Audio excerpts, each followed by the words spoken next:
สบายดีพี่น้องสบายดีทุกคนเมื่อนี้พาพี่น้องมาเบิ่งโครงการขนาดใหญ่พี่น้องมาเบิ่งเขาเจาะสร้างขัวแม่น้ำเซจำพรระหว่างเมืองสองคอนไปหาบ้านสองคอน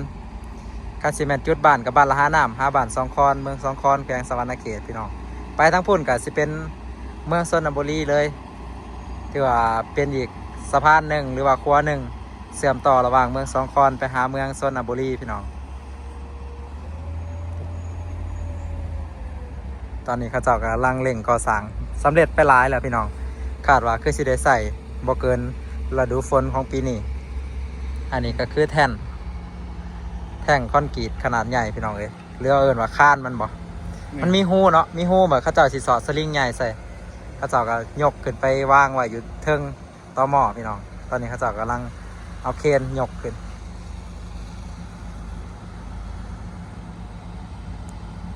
เขาเจ้าสิยกขึ้นใส่รถเครน2 คันยกอีกคันหนึ่งกำลังไหวมาแล้วยกขึ้นแล้วพี่น้องยกขึ้นวางใส่รถแล้วรถที่ว่าเขาเจ้าแก่นะแปลกอะลิปิ่นหัวไปคนละทางรถนะแต่ว่าไปน้ำกันได้เฉยนักเติมรถจะยกล้อเลย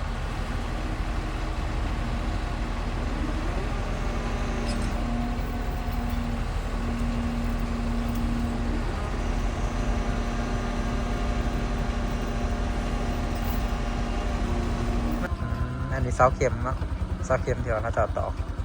ลงพื้นมีแต่สันตัวยาวยิงตามสันดินสันหินเนาะอ๋อมีแต่รถประสานเต็มไปเลยโดดลงบ้านแต่ละปีพี่น้องเอ้ยเขตนี้นี่น้ำสิเสาะเจือนตะพังไปเรื่อยๆเจือนไปเรื่อยๆเห็นบ่แถวเขตทางหน้าเขาก็เลยเฮ็ดให้หนทางจากที่ว่าเคยเที่ยวอยู่บ่อนนี่พี่น้องก็ได้ยับเข้าไปป่าอีกเพราะว่าน้ำมันเจือนเอาไปแล้วก็เจือนเกือบทุกๆปีเลยเพราะว่าจุดนี้นี่เป็นจุดที่ว่าเซน้อยกับเซใหญ่มาพบกันน้ำเจือนมาทุกปีพี่น้องยับเขาหนทางเก่าไปบ่ได้พี่น้องอันนี้คือหนทางตัดใหม่แต่ว่าหนทางตัดใหม่ก็เริ่มสิไปบ่ได้คือกันแล้วเริ่มสิเจือนคือกันแล้ว ขับรถมาจุดนี้ต้องระวังพี่น้อง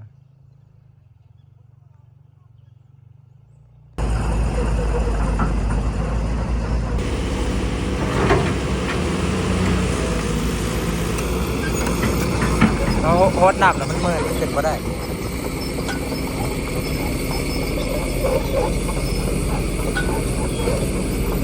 ต้องเอารถแมคโครจูงแขนขึ้น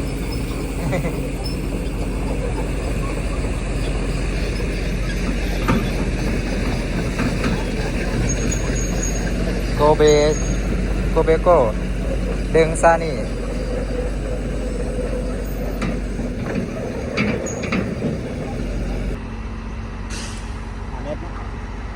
กว้างประมาณ6 เมตร6-7 เมตรก็เลยเข็นขึ้นบ่ได้พี่น้องเลยเอารถแมคโครดึงขึ้น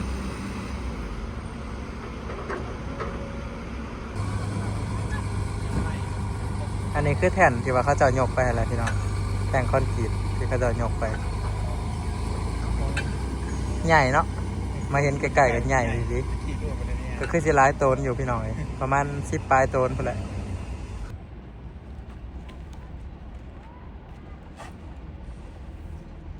ตอนนี้ยังใส่บักอยู่พี่น้องเลยเพราะว่า กลัวว่าในแล้วบักเขาจอดยามแรงนะมันเขาจอดยามหน้าอะไรมันเขาอันข้ามไปข้ามมาโดยสายลวดสลิงใหญ่สลิงตัวนี้แล้วก็ใส่รถไถใส่จากรถไถดึง2 พังดึงเขา5 พังแต่ว่ายามแรงขึ้นอันนี้เขาจอดไว้คือว่ายังได้เสียเงินอยู่ช่วงนี้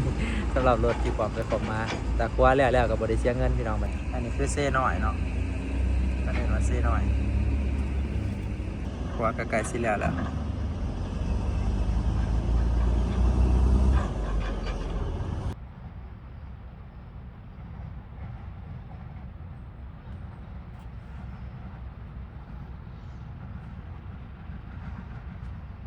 ก็พี่น้องหากเทื่อแรกพี่น้องเอ้ยที่ว่าได้เห็นเขาจะสร้างครัวใหญ่แบบนี้นะครัวขวามแม่น้ำเซ ยาวเติบเลยพี่น้องแต่ว่าบ่ฮอดกิโลคันหนึ่งเอาหัวปิ่น คันหนึ่งเอาหางปิ่นไปตั้งหนึ่งพี่น้องเลยแต่เขาเจะเห็นนั่นนี่เนาะวางกลางบ่มีตีนบ่มีหล่อเลยปิ่นหัวปิ่นหางกำลังสร้างได้หลายเติบพี่น้องตัวตัวนี้บางเทื่อสิแล้วปีนี้ไปจักพี่น้องเพิ่นเฮ็ดไว้ดีบริษัทนี้เอาลงไปอีกแล้วพี่น้องลงไปอีกแล้วคือขับเข้าใจกันนะเรียกว่าคันหนึ่งน่ะใส่เกียร์ว่างไว้บ่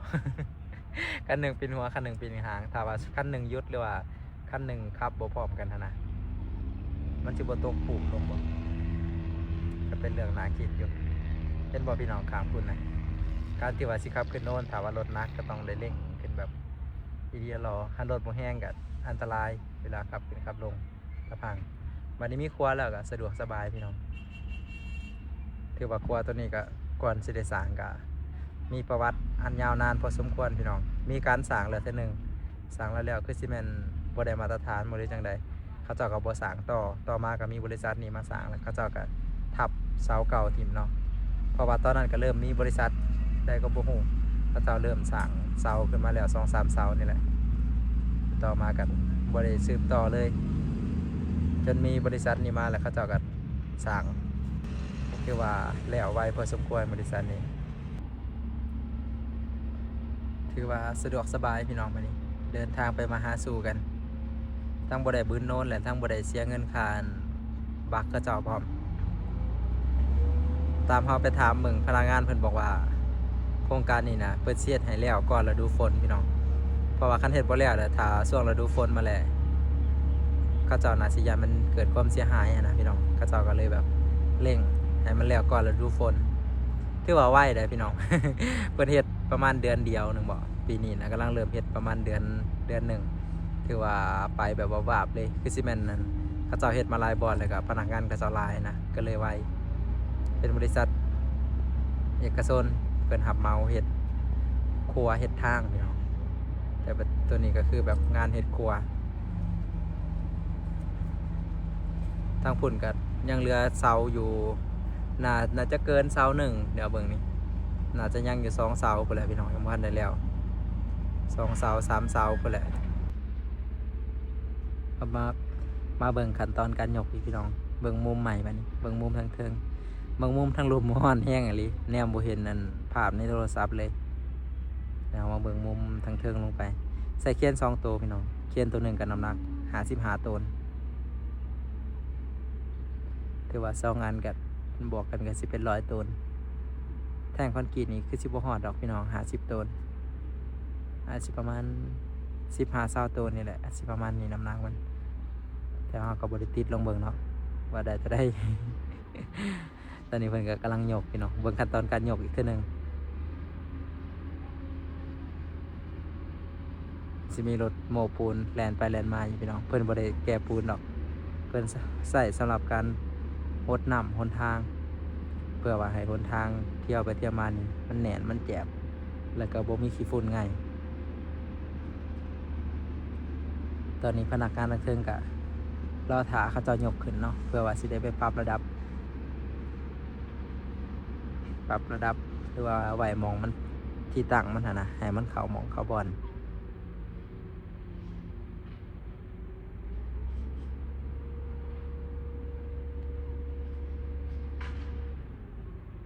จบกาวอีกว่าที่จบ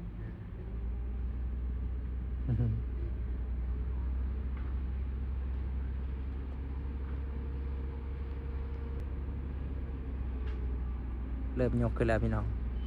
เริ่มต้นจากเคนสีแดงยกขึ้นก่อนเคนสีเขียวกำลังสิยกขึ้นคือกันยังบ่ทันได้เกี่ยวสลิง3 เคนตัวสีเขียวไปแล้วรถคันหนึ่ง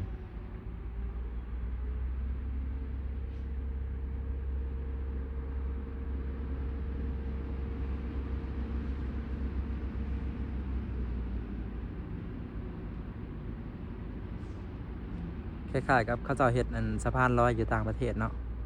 ถือว่าใส่ครัวแบบนี้แล้วก็ใส่แท่งคอนกรีตยกแท่งคอนกรีตขึ้น คือว่างานที่ว่ามีน้ำหนักหลายแบบนี้ก็แน่นอนพี่น้องมันก็มีความเสี่ยงเนาะแต่ถ้าว่าเขาเจ้าเฮ็ดแบบเป็นระบบหั้นนะเป็นระบบระเบียบแบบนี้ก็อาจสิบ่มีปัญหาหยังอีกอย่างก็จุดที่ว่าเขาเจ้าเฮ็ดนี่ก็สิบ่มีชาวบ้านผ่านไปผ่านมามีเพียงแต่พนักงานเขาเจ้าก็จะดูแลง่ายพี่น้องมันบ่แม่นชุมชน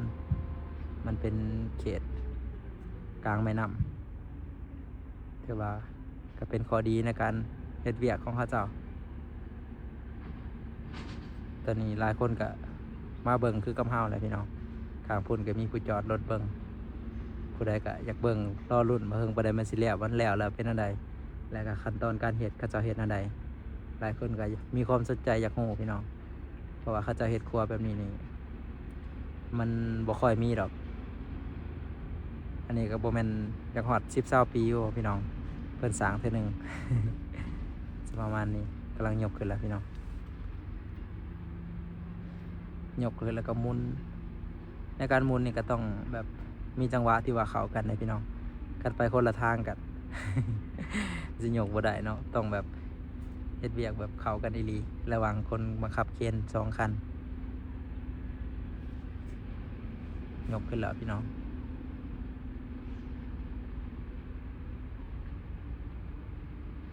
ยอมหับอีหลีว่าเครนนี่มันหับน้ำหนักได้หลายแฮงขนาดพุกมันเอาอันแขนขึ้นมาครึ่งสูงมันยังยกได้พลังไฮดรอลิก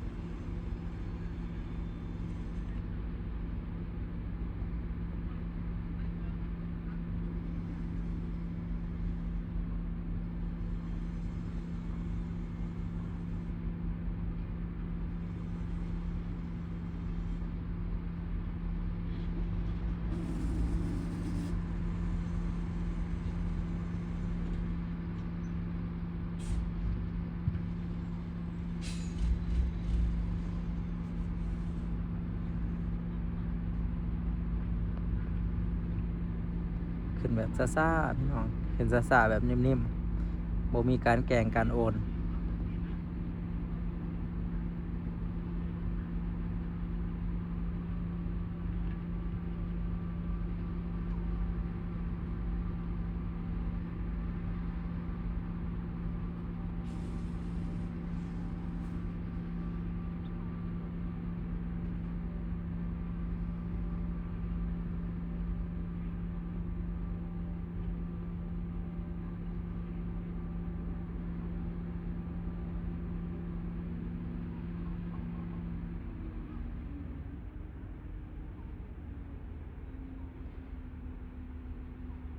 เขาเจ้าคืออันเอาเคนไว้แขนปิ่นคนละข้างเนาะคือบ่ได้ปิ่นข้างเดียวกัน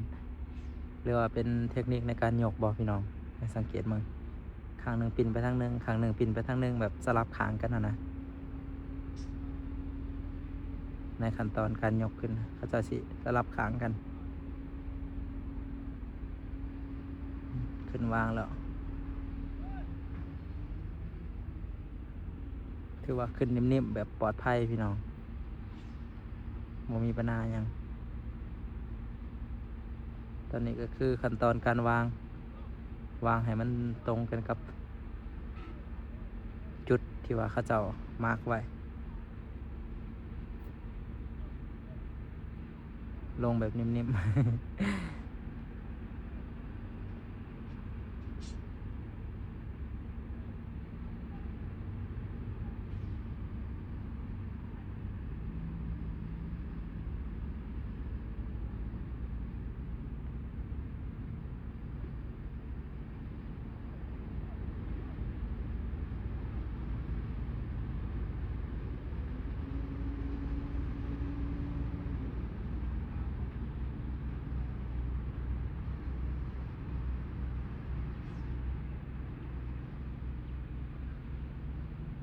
ถือว่ายากเติบพี่น้องในการวาง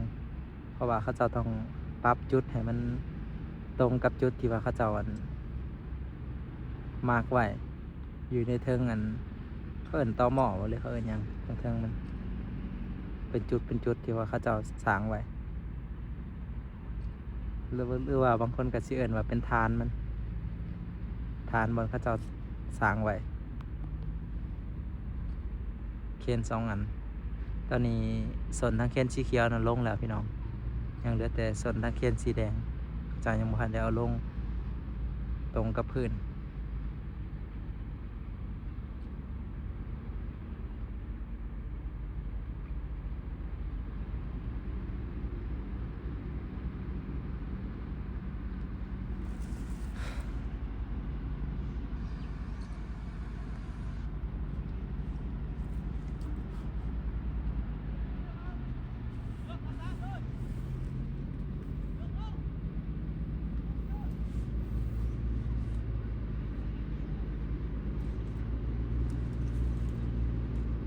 รถคันนี้คาบ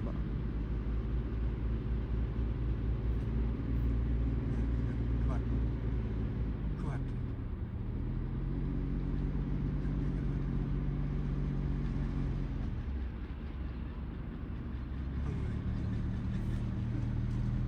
ตอนลงพนักตอนขึ้นพันเบาเนาะลงเรียบร้อยพี่น้อยเรียบร้อยเบิด2 อันแล้วคือว่าใช้เวลาบ่เฮิงพี่น้องในการยกขึ้นยกลงก็สิประมาณบ่เกิน20 นาทีต่อแท่นอันหนึ่ง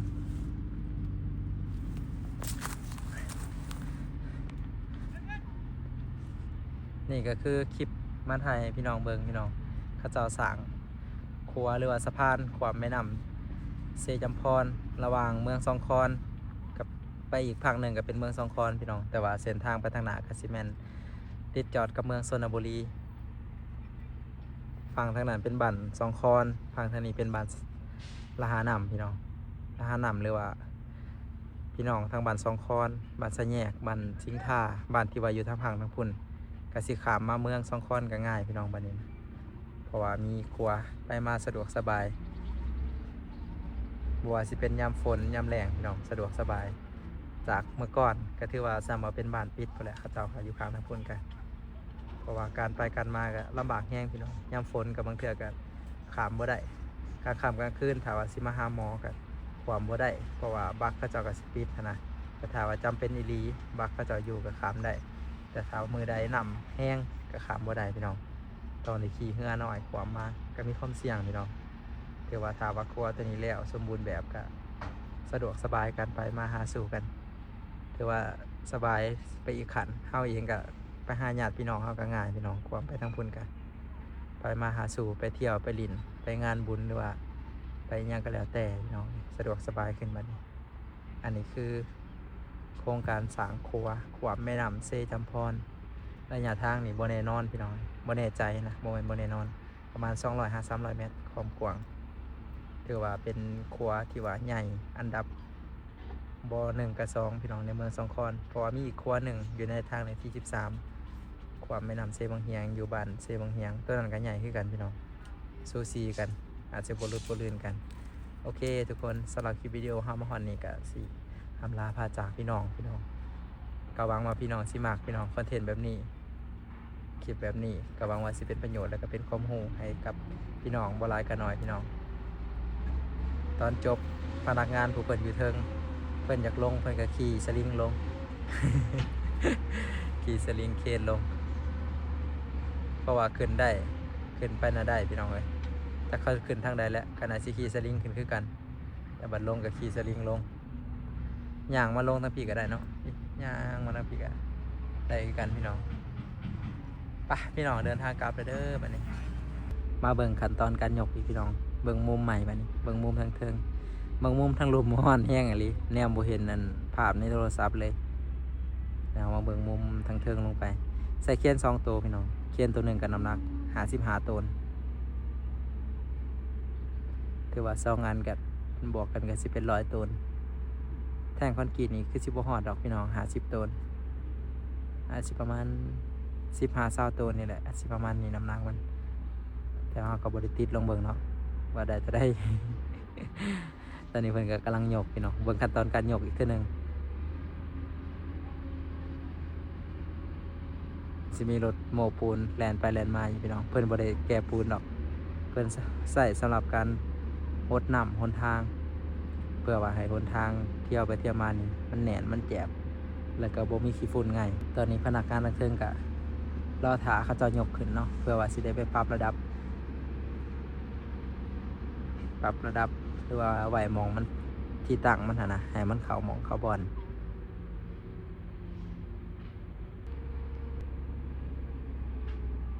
เริ่มยกขึ้นแล้วพี่น้องเริ่มต้นจากเคนสีแดงยกขึ้นก่อนเคนสีเขียวกำลังสิยกขึ้นคือกันยังบ่ทันได้เกี่ยวสลิงสามเคนตัวสีเขียวไปแล้วรถคันหนึ่ง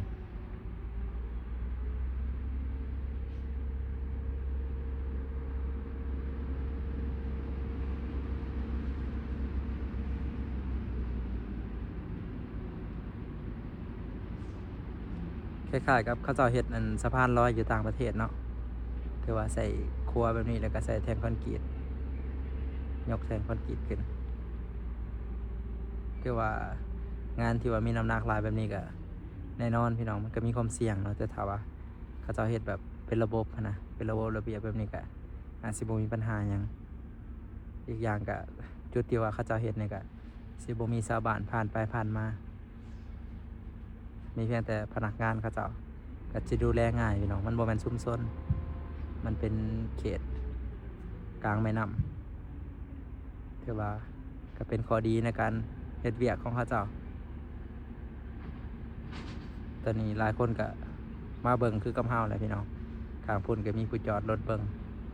ผู้ใดก็อยากเบิ่งรอรุ่นมาเบิ่งบ่ได้มันสิแล้ววันแล้วเป็นอันใดแล้วก็ขั้นตอนการเฮ็ดเขาเจ้าเฮ็ดอันใดหลายคนก็มีความสนใจอยากรู้พี่น้องเพราะว่าเขาเจ้าเฮ็ดครัวแบบนี้นี่มันบ่ค่อยมีดอกอันนี้ก็บ่แม่นอยากฮอด10-20ปีอยู่พี่น้องเพิ่นสร้างเทื่อหนึง จะประมาณนี้กำลังยกขึ้นแล้วพี่น้อง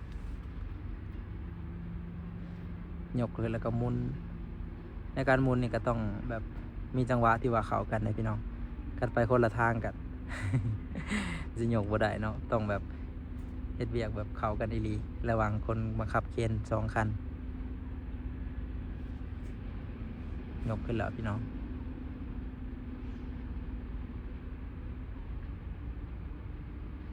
ยอมหับอีหลีว่าเคนนี่มันหับน้ำหนักได้หลายแฮง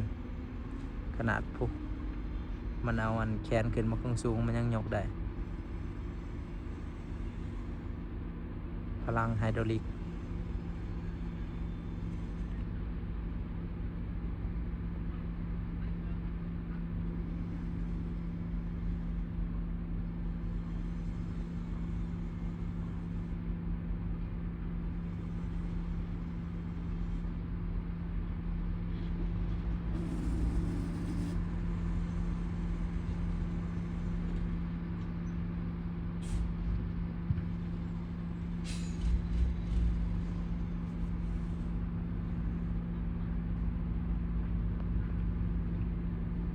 ขึ้นแบบซ่าๆพี่น้องเห็นซ่าๆแบบนิ่มๆบ่มีการแกงการโอน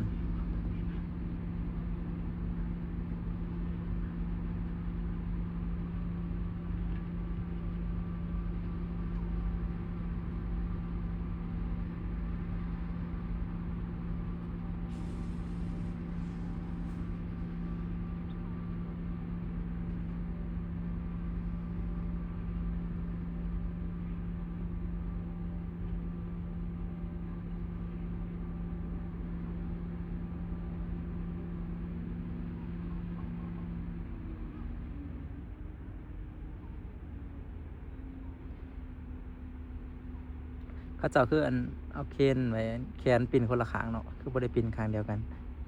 หรือว่าเป็นเทคนิคในการยกบ่พี่น้องให้สังเกตมึง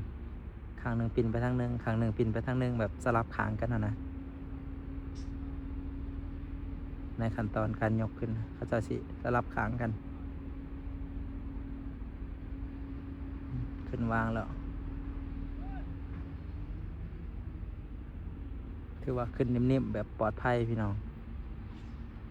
บ่มีปัญหาหยังตอนนี้ก็คือขั้นตอนการวางให้มันตรงกันกับจุดที่ว่าเขาเจ้ามาร์กไว้ ลงแบบนิ่มๆ